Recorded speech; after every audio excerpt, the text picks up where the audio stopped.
You've always got. So, well, good afternoon, everybody, and welcome on this really grey, miserable day. And it's a good job it's not face to face, Nigel, because I think there's a train strike today, a tube strike today, and another one on Thursday, just to add to all the other problems in the world. But today we're not going to have any problems. We're going to be all together and enjoy what being together, although it's not face to face. But anyway, as you know, today Nigel is come back to PSMG to do some more series for us, which are fabulous. So the two-part series that we're kicking off with today is all about marketing and sustainability and how to future-proof your brand. But today we're going to look at explore how firms and their marketing BD professionals can embrace ESG and sustainability and avoiding the greenwash. And that way we can then build hopefully a more sustainable brand. This is very important at the moment. We are running our conference on the 27th of April all around ESG. And as I'm working more and more with General Counsel, it is so important that we don't greenwash, that we do walk the walk and talk the talk. And it's part of a process of pitches and proposals now. And it's a very serious thing, the ESG movement. So that's all I'm going to say, apart from thank you for joining us today. The session is going to be recorded and there will be some slides afterwards, so you don't have to make too many notes. So therefore, that means that you can put on your cameras and really get interactive, and let's learn from each other as well as from Nigel. It's so much easier and more pleasurable if we all interact together rather than just all of us sitting at a screen. So please feel free to ask questions. I will keep an eye on it if you want to type any, and then Nigel will answer you in real time. You'll also have a chance of hooking up with Nigel afterwards if you want to ask him anything specific to your issues. So enough from me. So thank you, Nigel, and I'm going to hand over to you if I may. Thank you. Thank you very much, Gail. Thank you for the introduction, and a pleasure to be back on the virtual PSMG stage with you. And of course, as you sort of say, we've got the conference upcoming, and I'm sure we're all looking forward to that. And being in, as somebody said to me the other day, meeting in 3D, which was a phrase that certainly I wouldn't have heard a couple of years ago. But anyway, okay, so today, as Gail said, is the first in a two-part series on marketing and sustainability, what we've termed as how to future-proof your brand. And I think thinking to the future and understanding how sustainability is unfolding is very, very key to all firms, particularly professional services firms these days. I've included my contact details there. I will talk for a little bit, happy to take questions, certainly happy to listen to comments and answer questions at the end of the presentation. If you'd like to connect, please do so. I'll send me either an email or connect on LinkedIn. As some of you may know, I've worked with Gail and PSMG for many years and have been head of marketing in professional services for more years than I'd like to mention. My interest in this subject matter, and I suppose hopefully some of my knowledge in this matter, comes from the fact that my day job, alongside being a tutor with Cambridge Marketing College, is as the head of marketing for a global environmental and sustainability consultancy. So I'm a marketer working in the sustainability arena. So this is a topic that's always been of interest to me. So what are we going to talk about today? Let me just move my slides on. So as Gail said, this is the first of a two-part series. So we're really going to try and get our heads round sustainability, what it means for marketers, and make sure that we can make sure that we avoid the greenwash. And in the second part of the series in April, we'll take a little bit more of a look about how you really kind of get this under the skin of your firm, how you implement it, and what the role marketers have to play. But there are some of the things that we'll talk about today. So we'll look at what sustainability and ESG really means. we'll ask that question as to whether sustainable marketing is an oxymoron, whether it actually makes any sense, and if it does, what does it mean? We'll be a little bit more positive into talking about what are the skills that marketing and BD professionals bring to this agenda. And then when we'll look at how you can use those skills to help simplify sustainability and ESG for your stakeholders, internally and externally, we'll think about some of the questions you should be able to ask and answer. And we'll finish off with a little bit on the risks and the opportunities around making sure that you don't greenwash. So, so I'm just having a little bit of a problem with my slides here. So first off, I still find sustainability in the whole agenda a little bit complex, and I've been working in this field for the best part of 20 years now. There is so much jargon. There are so many acronyms, so many different terms, so many things that are kind of the same thing that are called slightly different things. So even if you take something like the carbon and climate agenda, you hear people talking about being carbon neutral. You hear people sort of saying that they're climate neutral. You even hear people talking about net zero, which has been very prevalent in the last few months or year or so. You even hear about people talking about being carbon negative. So there is a lot in here. It's a very broad agenda, but it can be quite complex and confusing. So if you don't feel you really understand it, or if you don't feel that your audience or your stakeholders understand it, I think that's fine. It is a messy picture, and some of what we'll do today is try and unpick that and explain what it really means, or what it can mean for you, or what it should mean for your firm. And some of the questions I find marketers or even people generally in this field are asking are things like, well, first off, it's very complex, so where do we start?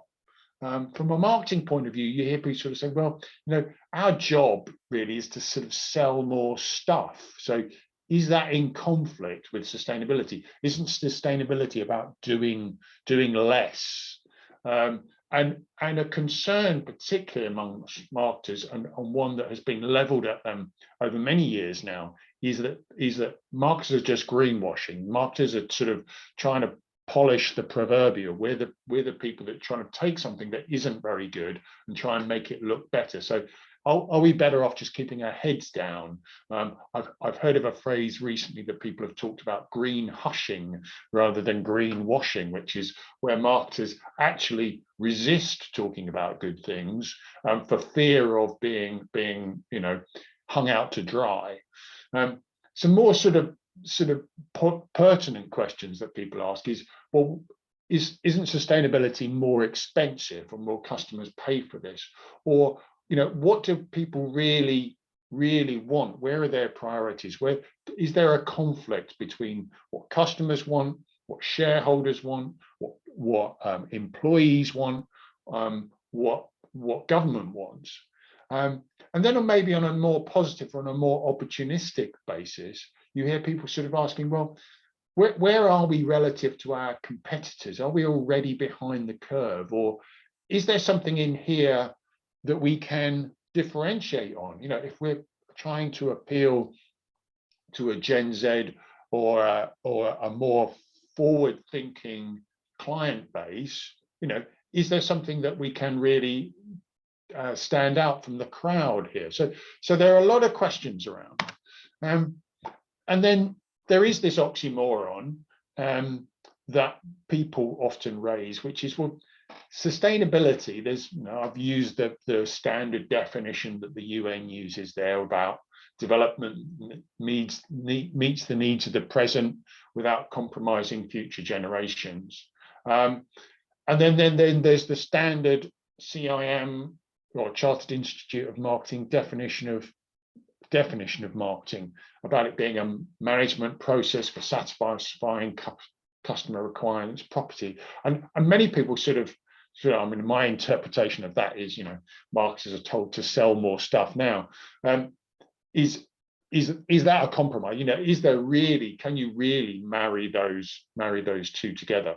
So that throws up a lot of, questions. There's a lot of complexity. There's concern there that one side of the equation, the sustainability side, doesn't marry with the marketing side.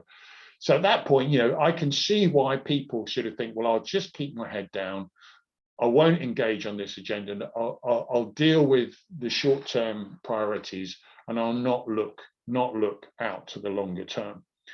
So let's try and lift our sights a bit. Let's try and be a little bit more positive and ask, well, what is the role for marketing in here? Well, first off, you may not think this, you may not be aware of this, but there are some really key sustainability skills that marketers already have innately in them, in terms of what they do and what we bring to the table. So we are communications professionals. We know how to deal with change. We know how to engage with stakeholders. We know how to interpret customer behavior. And all of those things are critical to improving the sustainability of organizations, of firms, and of society in general. So there's a bunch of skills there that we bring to the table. We also have some more skills that people might not necessarily think are part of this agenda, but are. So needs analysis, really getting under the skin of what customer preferences are, market research, understanding trends, understanding the future, looking ahead, and then data and analytics. There's a lot in here that has to be analyzed, the data that needs to be understood. So if you look at all of those things, you begin to ask the question, well, how could the sustainability agenda progress without marketers being involved? And that's the viewpoint that I come from. So there's a lot in here for marketers, and there's a lot of support out there for marketers. So I'm just going to flag one thing that we at the college are developing or have recently released, and I will make sure after the series that everybody that's been involved gets a hold of this. So we put together a short marketers sustainability toolkit at the college. It's just a set of simple guides, toolkits, checklists that you can use. And I'm going to be using a couple of them to demonstrate how we've been thinking about things to date. The first thing to help people with is understanding some of the jargon. So I'm not going to go through all of this, but this is one piece from our toolkit, which is a Jargon Buster around some of the main topics and the main subject matters in sustainability. There are links in there, and I would suggest, if you're really into this, look out for our toolkit. But the second thing is, if you go to www.easy.net/Jargon Buster, you'll see that link there in the bottom corner.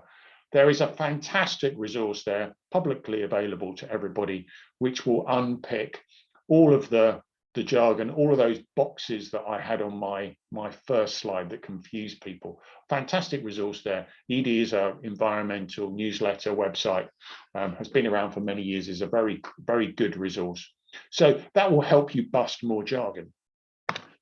We've included also in the toolkit a climate explainer. So a lot of people talk about the issues with the climate, the problem with the warming that is going on globally, the climate emergency.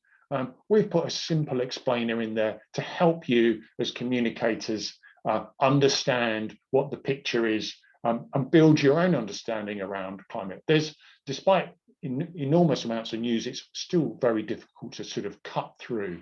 So there is resources, there is information out there to help you understand the situation better and to help you communicate that situation within your own organization. Let's now talk a little bit about the complexity issue a bit further. So the first thing to say is sustainability is a complex subject because it's a very broad agenda, but it can be simplified and it can be understood, and you can help your organizations with that that understanding and with that journey. The first place always to turn, I would recommend, are the UN Sustainability Development Goals. So there are 17 Sustainable Development Goals. If you just Google UN Sustainable Development Goals or UN SDGs, you'll find them. And they give you a good picture of the totality of the sustainability agenda, everything that it encompasses, all of the things that are trying to be achieved in terms of improvement across that. But 17 is still quite a lot of, aspects to get your head around. So it's comprehensive, but it's still quite broad, and it's not a great tool for communicating internally within your organization. There are a number of models that will help you, or frameworks that will help you understand sustainability or simplify sustainability a bit better. And I'm just going to briefly talk about two of them, which is ESG, which I'm sure you will have heard about. If you've not heard about it from Gail in terms of the conference that's coming up in April, then there's lots of material out there. And I'm sure the conference is going to be fantastic in terms of helping clarify that understanding for people in the professional services.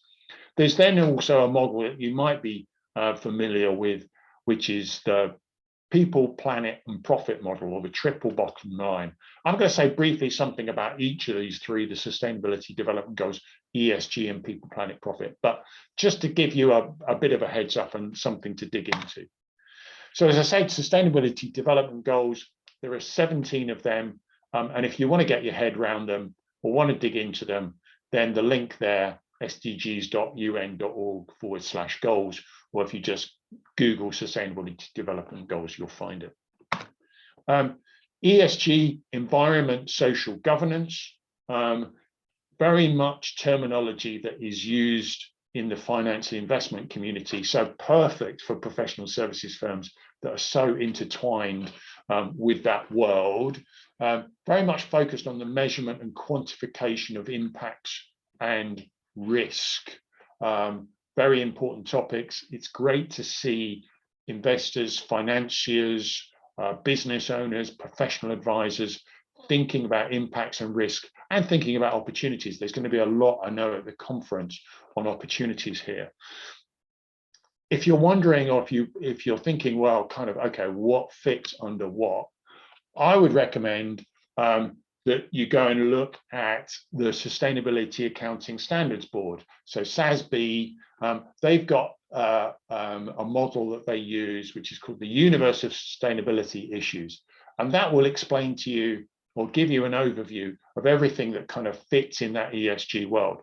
The point of pulling this out is that there's a lot of there, I think people innately understand quite a lot of the environment stuff, a lot of it around emissions, but not just emissions, water, wastewater, ecological issues, the plastics agenda, the circular economy agenda, a lot in there. But on the social side, there is a lot in terms of social capital, in terms of human capital. And then a lot is also pulled in terms of governance, leadership and governance, business ethics, risk, how you manage your supply chain, business model resilience. So a lot in there, and a lot that doesn't immediately come to mind in terms of a sustainability issue. So well worth having a dig through that if you want to know more. Although I would obviously recommend, if you really want to get your skin under the skin of the ESG agenda, then come to the PSMG conference. The third model I'm briefly going to talk about is the triple bottom line. As I said, people, planet, profit. You'll find a lot about this again if you Google triple bottom line or people, planet, profit.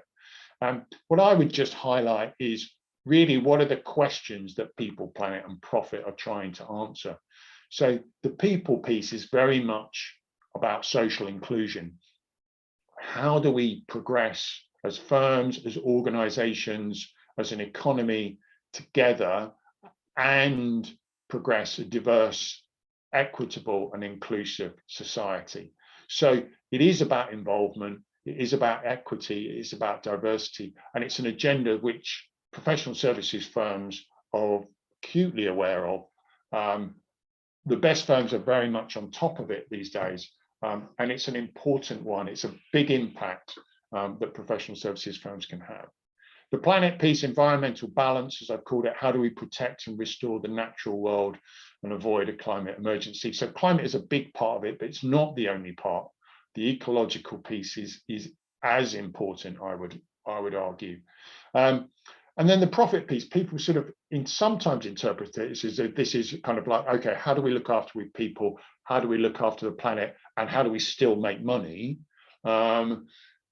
It is about making money, but it's also about how there is a fair and equitable division of the value that's derived from economic progress. So the profit piece is broader than just how do we still just make as much money as we did, or more money than we did before. So understanding the triple bottom line, talking about the triple bottom line, communicating that within your organization is a big step that you can take in terms of helping people to simplify and understand the sustainability agenda. And I'll come on briefly, but we'll talk about it more as to how do you use that going forward in terms of making your brand and your firm more sustainable. So the triple bottom line is one aspect, or ESG is one aspect I would really encourage you to get your head around and take away from this webinar today. The second thing I'd like you to think about, and I think this is particularly relevant for marketers, it's in our toolkit, is understanding your value chain. So this is thinking about everything, not just stuff that you do within your organization, but inputs in terms of your supply chain, and then through distribution and into your clients and customers. Now, this is easy to get your head around if you're in a manufacturing business where you've got lots of raw materials or inputs, and you're selling stuff through distribution channels, and you get a clear view of how your customers use and buy your products. It's less easy to get your head around this from a professional services point of view. We'll talk more about this in the second webinar, but just briefly, I've highlighted here four aspects of the value chain from a professional services perspective. So firstly, within your organization, how efficient and climate neutral are your operations? Professional services firms typically don't have a big climate footprint, but there is some, and understanding that and getting your head around that and what you can do about that is important. Before I come on and talk about the diversity and equity inclusion piece, one of the big impacts within a professional services firm, or usually the main big impact, is transportation. Now, last couple of years, none of us have been moving around. Our lawyers, our accountants have not been flying around the world, but we will go back to that. So is that, how is that changed? How has your customer service changed through that? How has your carbon footprint changed? That is worth understanding. So there's not a big carbon footprint in professional services firm, but it's still important to understand, and it's still important to get your head around how you continue to deliver quality services, but also manage to reduce your carbon impact at the same time. The other big piece, and I referred to it earlier, is how well do you do on diversity, equity, inclusion in the workplace? It's something that I know professional services firms have been thinking about for a while. But if your firm doesn't have an active agenda here, or if you're not involved with it, I would encourage you to ask questions and put your hand up around this. There's a lot that professional services firms can do, not just within their organization, but in terms of the impacts that they have on their local communities, how they can engage with a broader audience. A lot in here to unpack and improve on. And then the last piece that I'd like people to think about, and it's an area that I'm not sure professional services firms are doing a great deal about, is thinking about what do your services encourage or discourage in terms of client behaviors. So there's a lot of advice that professional services firms provide, and there's advice to clients, and you have a choice around your organization your firm has a choice around the clients that it works with and the advice or services that it offers. So it's really worth thinking about what is that impact, because that ultimately will reflect on your brand. What are you known for? Who are you known to be working with? What advice are you offering? And there's a sort of slight word of warning here in terms of professional services firms, in that PR firms who are in our sphere of professional services are getting called out if they're working for clients that are not seen to be advancing a sustainability agenda.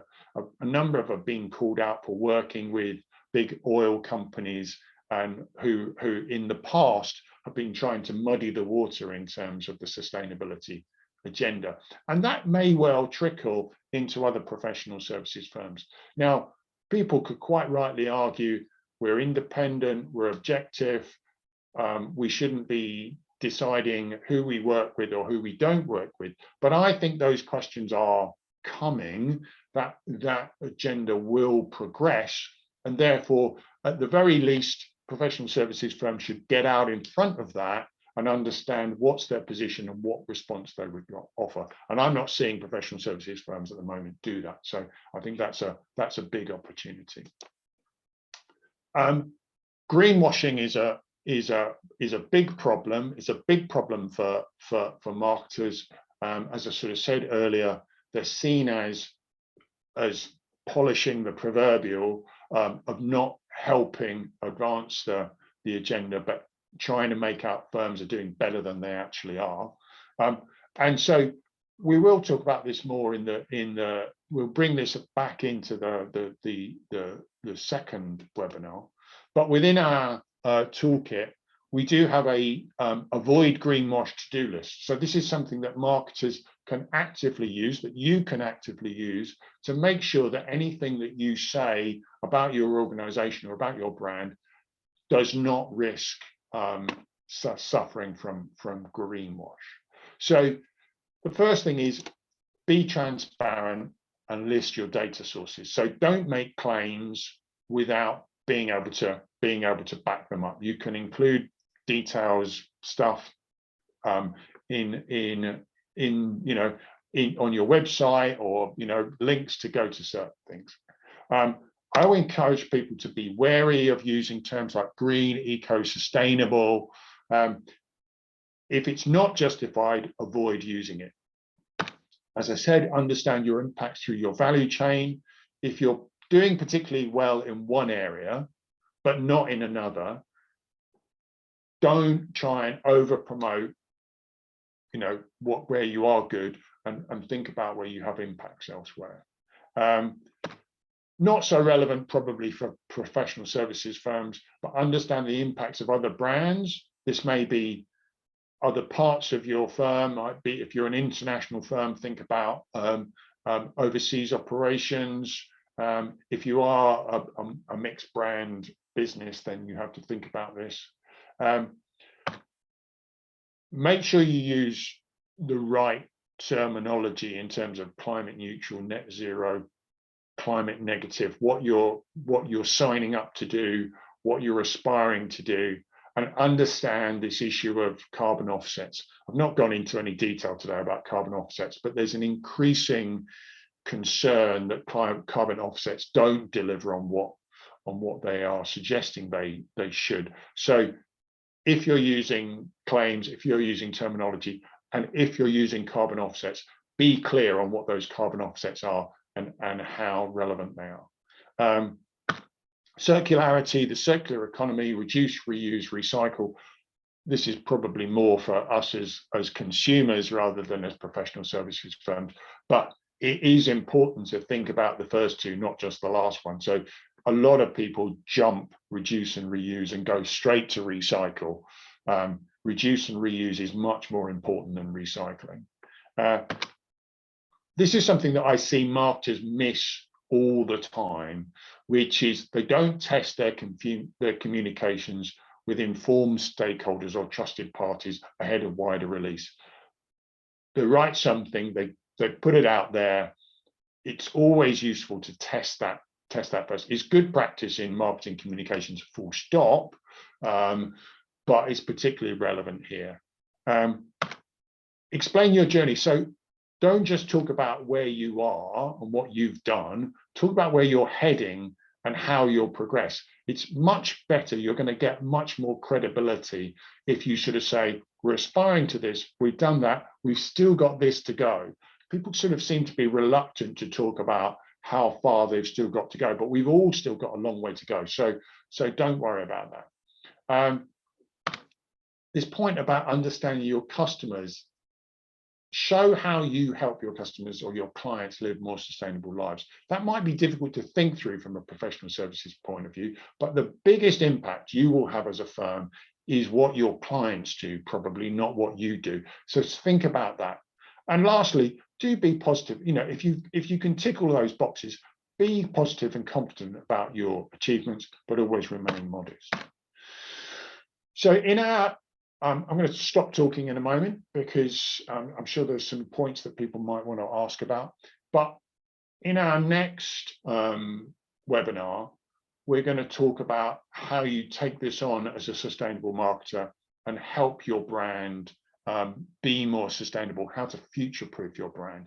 And in our checklist, in our toolkit, we have a sustainable marketers checklist where we think about 3 areas about how you identify opportunities and risks, how you partner with other stakeholders in terms of improvement, and then how you can lead the agenda.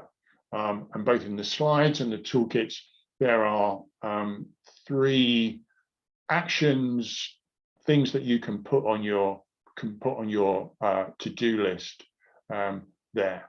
But I would include within those, and they are in there in terms of the points that I've talked about today, which is, you know, play up to your strengths. Think about the skills that you have in marketing and how you can contribute to this agenda. Help your organization understand what sustainability is and what it means to your organization. Use ESG or use people, planet, profit. Help with that simplification and identification and prioritization piece.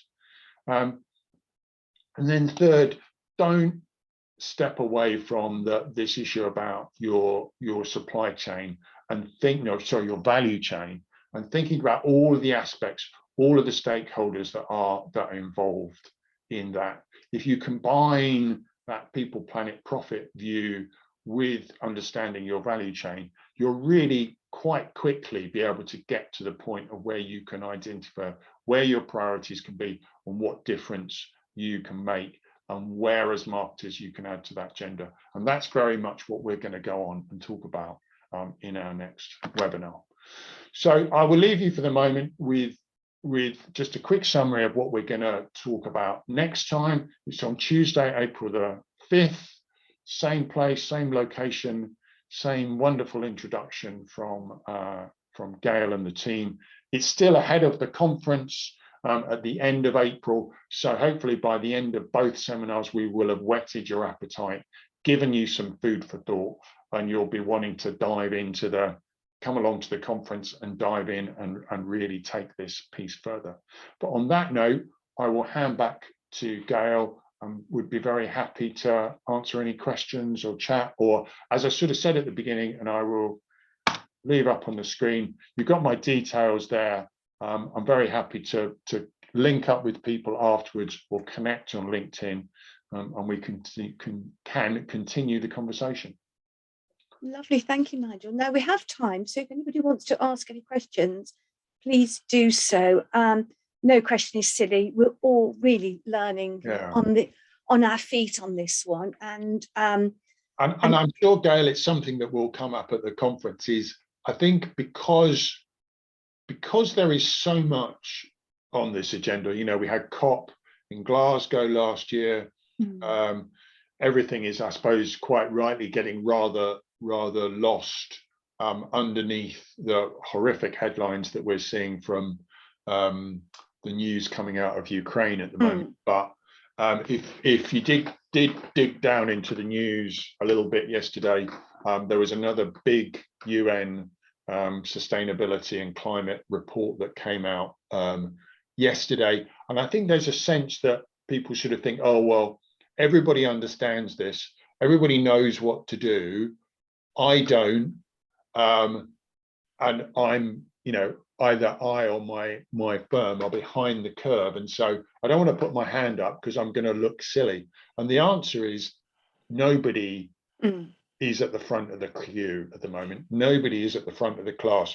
If you come across an organization or a firm that say, we've cracked this, everything that we completely understand and everything that we need to do, we have done, then that is the biggest example of greenwashing that I have seen, because nobody has cracked this. And the reason why nobody has cracked this is because we keep on getting these UN reports sort of saying the situation is getting worse. If people had cracked this, if organizations and countries and economies were making progress, we would see impact on the ground. But we still see the climate getting worse. We still see the ecological situation getting worse. Lots of ambition out there, but still a long way to go. And I have things every day that I still sort of think, no, I haven't quite got my head around that yet. So people, hopefully, people can come to this session, but people can also come to the conference with a thing. So I'm glad to see that somebody has asked a question. We currently have our banking and finance, governance and employment teams engaged in understanding ESG and the benefit of getting involved. Can you suggest how we encourage other teams to get engaged and the benefit of doing so? I feel it's more of an education piece. So you can suggest any good papers or websites to circulate to them. Right. Good papers or websites. I suppose, whoever you are, anonymous attendee, by all means, drop that question in an email, and I'll give you a considered response, or send you a couple of links. I think your banking, finance, governance, and employment teams are good places to start, because they will be the ones that are probably most directly impacted by questions that will be coming in on that agenda. So your banking and finance and governance teams will be getting questions from investors, financiers, about how to address the sustainability or the ESG agenda. Where are the risks and impacts? I expect your employment team will be getting their heads much more around that diversity, equity, and inclusion agenda. So those are good places to start. If you have an environmental law team or something on that agenda, then they should be very much part of this piece already. They may feel as they've already got it, but one of the things, and I'm sure this will come out in the conference, is there's a risk that people pigeonhole ESG. So they kind of go, there's environmental stuff, there's social stuff, and there's governance stuff. So we can almost, I've started to call it pick and mix sustainability. So people sort of go, oh, we'll deal with that issue, then we'll deal with that issue, then deal with that issue. And actually there's a confluence here. So funnily enough, I would say if those teams are engaging in the agenda, maybe the best thing, and they might be doing this already, but then maybe the best thing is interaction between those teams rather than them working on it separately. I will come up with some thoughts around papers or websites in relation to the broad agenda. The SDG piece is relevant, but is a bit of a mouthful to get your head around. There's not kind of one place to go for the whole agenda and the whole topic. I would say it tends to be, there's a lot of great climate stuff. There's a lot of good standards. There's good stuff in terms of reporting. There's good stuff in terms of ecological impacts and benefits. But if you want to go to one place, that tries to sort of trickle down, then the UN Sustainability Development Goals is it. But it's, I wouldn't give that to people and sort of say, go and look at all of that. Also, Nigel, what I'll do, I'll send everybody who's on today a link to the Centre and the PSMG magazine, because that's all around ESG. Yeah, we've had Dan Kane, who's the GC of Network Rail, write for us. He's also one of our keynote speakers at the conference. And he also, with another hat on, he has brought GCs together, i.e. our clients, and has formed a group of how lawyers can act differently all around ESG, and it's called the O-shaped lawyer. So I would suggest that they have a look at that as well, because Dan says there is a shortcoming in education for everybody around this. And people have asked me when I first started to launch about the conference and it's ESG, they said, well, what's that got to do with marketing and BD people? But I think it's got everything to do with marketing and BD people. And as Dan says, you have to look at it holistically, and clients want the firms now to look at it holistically. You have to look at the supplier, i.e. us, law firms, the buyer, the clients, and then the people who are going to do it. So, and they don't want this to be seen as though, you know, somebody deals with the environmental, somebody deals with the social. It has to be across the firm. And I thought that was quite interesting. And the importance has to be placed on the workforce. And how does the firm deliver as a whole? It's no good just getting a head of sustainability to come in, you know, with a little few people. It has to be across the firm, and that's what clients are looking for. So and also, sorry, go on, Alexander Rhodes. I was just going to say, there's a comment there from Tracy mentioning that whichever firm Tracy is at, that they're on the journey to signing up to being a B Corp. So if you're not familiar with that concept or not familiar with that area, I would suggest that's a good place to go and have a look. There are quite a few sort of standards or quite a few guides now in terms of things that you can sign up to. So there's lots of things on, you know, being net zero. There's something called science-based target initiatives, which is about aligning your firm with the Paris target of a 1.5 degree temperature increase. But actually B Corp is probably the broadest sort of collective movement of businesses trying to progress on this journey. So that earlier thing about, you know, websites to go and have a look at, there is some really good stuff on B Corp, and thank you to Tracy. And also, Tracy, look at Mishcon de Rea, their website. Their B Corp, they got their certificate last summer. And we've also got Alexander Rhodes, who's a partner and head of purpose at Mishcon, who's going to deliver a keynote at the conference as well. And he's going to look at all around, from Mishcon's point of view, what were the opportunities and obligations for marketing and BD people within the firm. And they've really harnessed all the teams to go with this. And he says we have to understand our personal responsibilities and those of our teams. And so we really must understand, what does ESG mean for us and what is the value proposition? And that's where the partners of our firms will be looking at. You know, to do all this, there has to be some value in it. And then it has to align with what the clients are expecting from their advisory firms as well. So Mishcon had to do a complete rethink on how to go about operating, and especially when they became a B Corp. I mean, so it's very interesting. Yeah, a good. The first half of Tracy's comment or question there, which is very relevant.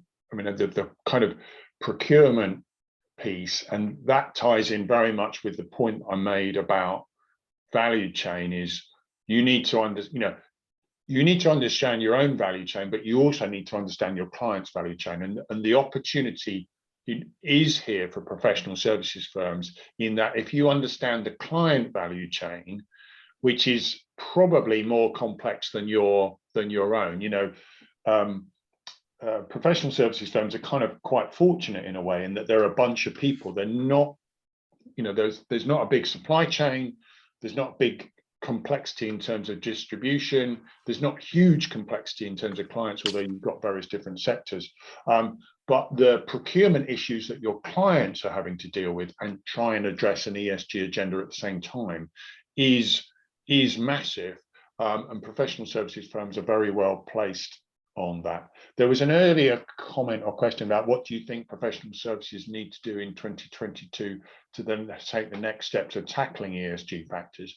And I think the big opportunity, whereas 2022, it was probably the big opportunity in 2021, is once you get your head round your own impacts and your own opportunities internally within your organization, is think about that client perspective. So, you know, take a client, think about the client's value chain, and where are the issues going to be for them. So in our next webinar, we will think about how you marry value chain with that sort of ESG or people, planet, profit model. You can do that for yourself, and you need to do that for yourself because you, as Gail said at the beginning, you have to walk the walk and you have to talk the talk.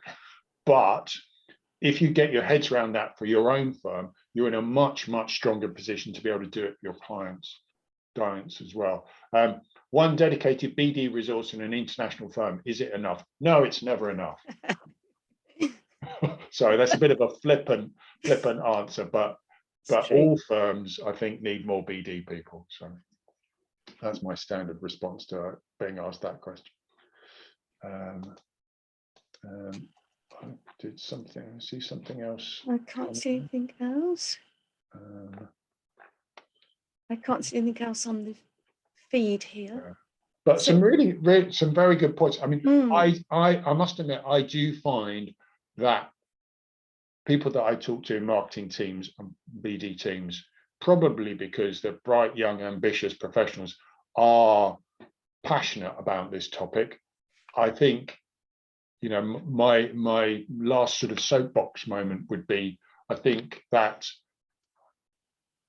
BD and marketing teams have not found their place in this agenda yet, and yet I'm, you know, very enthusiastic about the role. Are you seeing professional firms hiring in specialist BD marketing teams solely to deal with ESG? No, I'm not. I'm not sure I would encourage people to bring people in to do it solely for ESG, because ESG has to be understood within the context of the other services that are on offer. So it has to be, it fundamentally has to be integrated.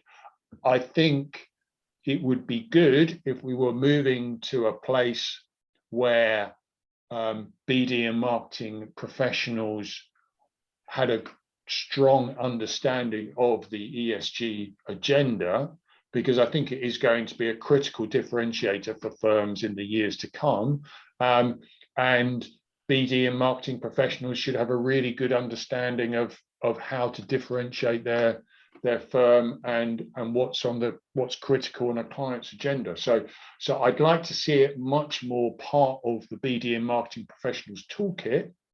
I would certainly advocate that. Whether I would advocate somebody coming in and doing that alone, it's a little bit why I'm always slightly skeptical of firms or businesses that have big sustainability or big environmental teams. I can understand that you need specialists in the business, but the bigger you build an independent function, the more the main body of the firm kind of goes, oh, well, that's being dealt with by them over there.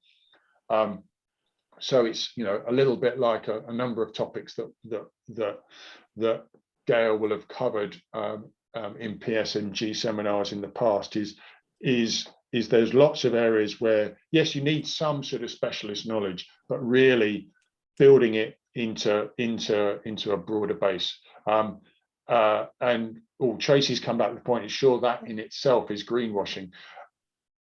It wouldn't be if it's done in the right way, but it's about having people that understand it and then making sure that it cascades through the whole organization.